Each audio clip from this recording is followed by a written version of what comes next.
2023 October 7-ന് ശേഷം ഗാസയിൽ Israel നടത്തിയ ആക്രമണത്തിൽ ഓരോ 52 മിനിറ്റുകളിൽ ഒരു കുട്ടി വീതം കൊല്ലപ്പെടുന്നതായി റിപ്പോർട്ട്. പലസ്തീൻ ഉദ്യോഗസ്ഥരെ ഉദ്ധരിച്ചുകൊണ്ട് CNN ആണ് കണക്കുകൾ ഇപ്പോൾ റിപ്പോർട്ട് ചെയ്തിരിക്കുന്നത്. കഴിഞ്ഞ ദിവസം ഗാസയിലെ ആരോഗ്യ മന്ത്രാലയം ഈ 2 വർഷത്തിനുള്ളിൽ കൊല്ലപ്പെട്ട കുട്ടികളുടെ കണക്ക് പുറത്തുവിട്ടിരുന്നു.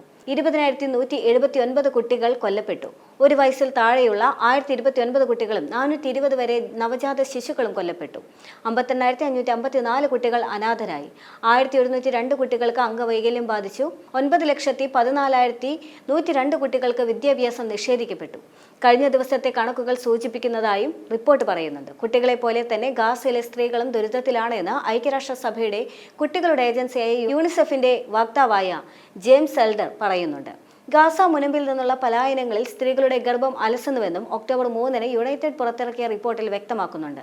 ഗർഭിണികളായ സ്ത്രീകളുടെ ശരീരങ്ങൾ മുറിയുകയും ചോര വരികയും ചെയ്യുന്നുണ്ട്. നിരന്തരമുള്ള വ്യോമാക്രമണങ്ങളിൽ കുട്ടികൾ വിറയ്ക്കുകയാണ്. ഹെലികോപ്റ്ററുകളിൽ നിന്നും ക്വാഡ്കോപ്റ്ററുകളിൽ നിന്നുമുള്ള തീ കാണാൻ കുട്ടികൾ ആകാശത്തേക്ക് തുറച്ചു നോക്കുകയാണ്.